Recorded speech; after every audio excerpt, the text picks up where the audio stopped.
किस करवट बैठेगी राजनीति, क्या है नेताओं की प्रतिक्रिया? क्या रामगढ़ उपचुनाव में एनडीए की जीत के नतीजे तय करेंगे 2024 के चुनाव में पार्टियों की हार जीत? रामगढ़ की सीट पर आजसू की सुनीता चौधरी ने जीत हासिल कर ली है। यह जीत एनडीए के लिए बड़ी है।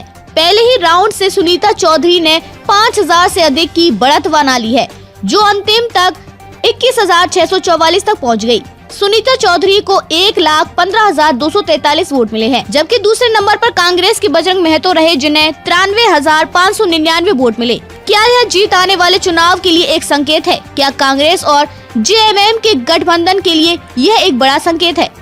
क्यों बताई जा रही है बड़ी जीत?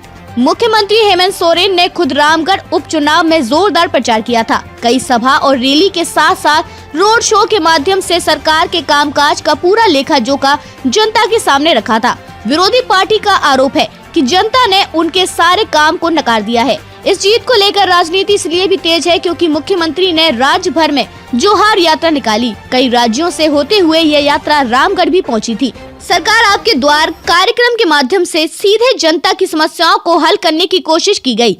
मुख्यमंत्री ने इन कामों का पूरा हिसाब जनता के बीच दिया। ऐसे में चुनाव परिणाम को लेकर विरोधी हेमंत सरकार पर निशाना साध रहे हैं। किसने क्या कहा? भारतीय जनता पार्टी और आजसू ने इस जीत को बड़ी जीत बताते हुए कहा कि हेमंत सरकार के खोखले दावों की हवा निकल गई है। इस जीत ने यह साफ संकेत दे दिया है कि अब जनता हेमंत सरकार और बर्दाश्त नहीं करेगी। यह जीत 2024 के जीत का आगाज है। एनडीए के नेताओं की प्रतिक्रिया। सुदेश महतो। इस जीत पर आजसू अध्यक्ष सुदेश महतो ने कहा, चुनाव सिर्फ उम्मीदवारों के बीच नहीं था। मुख्यमंत्री हेमंत सोरेन ने खुद इस चुनाव में जमकर प्रचार किया। इस प्रचार का भी असर जनता पर नहीं हुआ। हेमंत की सरकार झूठ की बुनियाद पर खड़ी है। जैसे जैसे समय बीतेगा इनका रंग उतरता जाएगा। बुनियाद मजबूत नहीं होगी, वह ऊंची नहीं होगी। यह 2024 की जीत की तरफ इशारा कर रही है। राज्य में अराजकता की स्थिति है। जनता ने मौजूदा सरकार को जवाब दिया है। सांसद संजय सेठ। रामगढ़ की जीत साफ संकेत दे रही है कि जनता किसके साथ और किसके काम को पसंद करती है। ये जीत इस बात का प्रमाण है कि प्रधानमंत्री मोदी जनता के लिए काम कर रहे हैं। प्रधानमंत्री नरेंद्र मोदी की रणनीति जनता के लिए है। जनता इस बात को समझने लगी है। इस जीत का सीधा असर आने वाले चुनाव पर पड़ेगा। हेमंत सरकार को जनता ने आईना दिखाया है। लंबोदर महतो।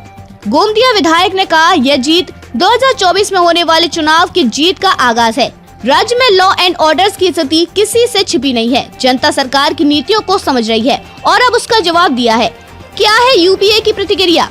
राजेश ठाकुर। कांग्रेस के प्रदेश अध्यक्ष ने कहा, इस हार के पीछे का कारणों की हम समीक्षा कर रहे हैं। हारे हैं तो कुछ तो ऐसा जो जनता पसंद नहीं कर रही है। एक बहुत अच्छी कहावत है कि कुछ तो मजबूरियां रही होंगी, यूं ही कोई बेवफा नहीं होता। हम हार के कारणों का पता लगाने के लिए विस्तार से आंकड़े का इंतजार करना है।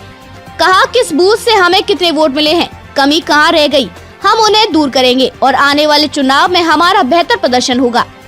इस 2024 के चुनाव के रुझाने की तरह नहीं देखा जा सकता, क्योंकि इससे पहले न सिर्फ झारखंड में बल्कि देश के कई राज्यों में हमने जीत हासिल की है। अगर विरोधी पार्टियां इस आधार पर देख रही हैं, तो इसका सीधा अर्थ है कि कांग्रेस देश में आने वाले चुनाव में बड़ी जीत हासिल करेगी। तनुज खत्री। जेएमएम के प्रवक्ता डॉक्टर अनुज खत्री ने कहा, आजसू के प्रत्याशी ने जीत हासिल की है। हम उन्हें बधाई देते हैं। इस जीत से ज्यादा उत्साहित होने की जरूरत नहीं है। अभी भी हम बढ़त हासिल कर रहे हैं। हमने उपचुनाव में अब तक 4 बार जीत हासिल की है। एक बार परिणाम इधर उधर होता है। हमारा दल आने वाले चुनाव में फिर से पटकनी देगा। अगर इसे मैच की तरह देखेंगे तो हमारे पास अब भी बढ़त है।